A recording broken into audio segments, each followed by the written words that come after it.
গল্প। শুনছেন মশাইরা, বিপিন বাবু নাকি বলছেন তার সংসারে নতুন অতীত এসেছে, আর সেটা নাকি আমাকে নাকি রোজ রাত্রিরে বিপিন বাবু তার নাকতলার ফ্ল্যাটে দেখতে পাচ্ছেন। সত্যি নাকি?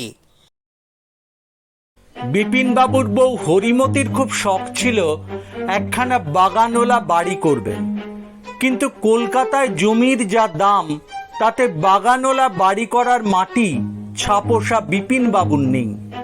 মফস্বলে গেলে হয়তো হয়, কিন্তু হরিমতি আবার শহরতলি পছন্দ করেন না। কলকাতার বাইরে যাওয়ার কথায় তিনি বেঁকে বসলেন, বললেন, ও বাবা, কলকাতার বাইরে গেলে গড়িয়াহাটে বাজার করব কি করে? যাই হোক, শেষ অবধি একটা আপোষ রফা হলো। নাকতলায় 3 তলার ওপর একখানা মাঝারি মাপের ফ্ল্যাট ধার কর্জ করে কিনে ফেললেন বিপিন বাবু। হরিমতি ফ্ল্যাট দেখে দীর্ঘশ্বাস ফেলে বললেন, এ তো বাক্স গো, গাছপালা না থাকলে আমার যে দম বন্ধ হয়ে আসে। বিপিন বাবু খুবই নিরীহ নির্বিরোধ মানুষ, বললেন, আপাতত ফ্ল্যাটেই থাকো, কোনোদিন অবস্থার উন্নতি হলে বাগানওয়ালা বাড়ি করা যাবে। হরিমতি বললেন, আচ্ছা, আজকাল তো ঘরের মধ্যেই কিছু কিছু গাছপালা করা যায় শুনছি। কি করে করা যায় তাও বই আছে, এই এনে দেবে গো একখানা। বিপিন বাবু খুঁজে পেতে ঘরের মধ্যে চাষ বলে একখানা বই পেয়ে কিনে আনলেন। কয়েকদিন কিছু বোঝা গেল না।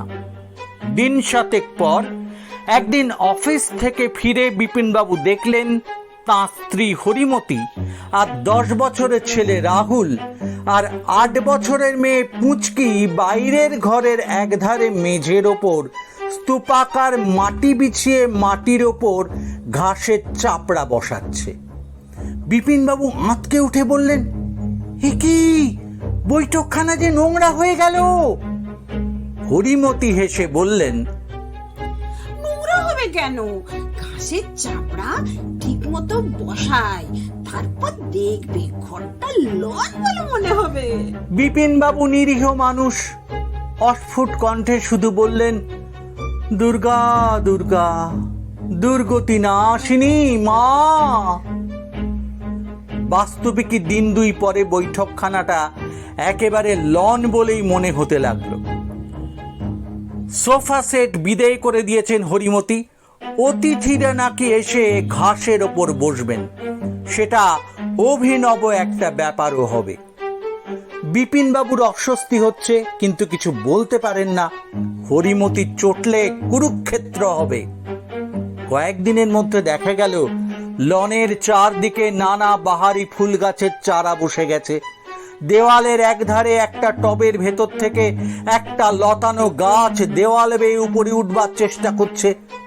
বিপিন বাবু ভ্যাবাচাকা খেলেন বটে, কিন্তু কোনো মন্তব্য করলেন না। হরিমতি খুব অহংকার করে বললেন, জানো তো, আজকাল অনেকেই আমার ঘরে বাগান দেখতে আসছে। তাই নাকি? বলে বিপিন বাবু খুব আহ্লাদ প্রকাশ করার চেষ্টা করলেন বটে, কিন্তু হাসিটা যেন মুখ ভ্যাংচানোর মতো হয়ে গেল। অফিসের কাজের দিন কয়েকের জন্য একটু কলকাতার বাইরে যেতে হলো বিপিন বাবুকে। দিন 20 বাদে এক সন্ধ্যাবেলা বাড়ি ফিরে বৈঠকখানা ঢুকতে যেতেই মাথায় একটা পেল্লায় গুঁতো খেয়ে বাপরে বলে আর্তনাদ করে বসে পড়লেন। হরিমতি গম্ভীর হয়ে বললেন, ইস, আর একটু হলেই চাল কুমড়োটার বোটা ছিঁড়ে পড়ে যেত। চাল কুমড়ো? বলে ঊর্ধ্বমুখ হয়ে বিপিন বাবুর চোখ স্বাভাবিকভাবেই ছানা বড়া হলো। ঘরের মধ্যে অতি স্তিমিত আলোয় তিনি ঝুলন্ত চাল কুমড়োটা দেখতে পেলেন, এবং সেটা গাছ থেকেই ঝুলছে। তারপর আরো যা দেখলেন তাতে তার বিস্ময়ে বসে পড়ার কথা। দেখলেন নানা লতা পাতা দেওয়াল বেয়ে উঠে ঘরের লাইট ঢেকে ফেলেছে, ফ্যান ঢেকে ফেলেছে। না, বিপিনবাবু প্রতিবাদ করলেন না, করে লাভ নেই। শোয়ার ঘরে ঢুকেও তার ভিমডি খাওয়ার জোগাড়। সেখানে বড় বড় টব এবং মেঝের ওপর মাটি ফেলে গাছপালার চর্চা শুরু হয়েছে। অনাবশ্যক আসবাবপত্র বিদেয় করে দেওয়া হয়েছে। এখনো খাট আর তার উপর বিছানা আছে। মাসখানেকের মধ্যেই ব্যালকনি থেকে লাউ, কুমড়ো, শশা, ঝিঙের গাছ নিচে নামতে এবং ওপরে উঠতে শুরু করলো। সন্ধ্যের পর ঘরে রজনীগন্ধা, গোলাপের গন্ধ ম ম করতে লাগলো। জানলাগুলো সম্পূর্ণ ঢেকে গেল নানা গাছপালায়।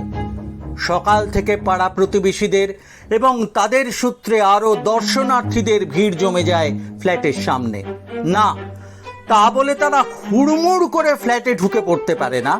হরিমতি একজন বা দুজন করে দর্শনার্থীকে ফ্ল্যাটে ঢুকতে দেন এবং নিজে সব ঘুরিয়ে দেখান। রীতিমতো গাইডেড ট্যুর। বিপিনবাবুর অস্বস্তি বাড়ছে। এক রাতে পাশ ফিরে পাশবালিশ বলে যা আঁকড়ে ধরলেন, পরে দেখা গেল সেটা একটি জাম্বো লাউ। আজকাল ফ্ল্যাট বাড়ির কেউ কেউ এসে নগদ দামে সবজি কিনে নিয়ে যায়, তাতে হরিমতির হাতে দুটো পয়সা আসতে শুরু করেছে। কিন্তু ক্রমে ক্রমে ফ্ল্যাট বাড়ির ভেতরে এক ঘর থেকে অন্য ঘরে যাওয়াটা বেশ দুর্গম হয়ে উঠল।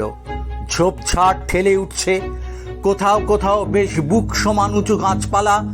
বাইরে থেকে পাখি টাকি ঢুকে দিব্যি বাসা বানিয়ে ফেলেছে গাছপালার মধ্যে।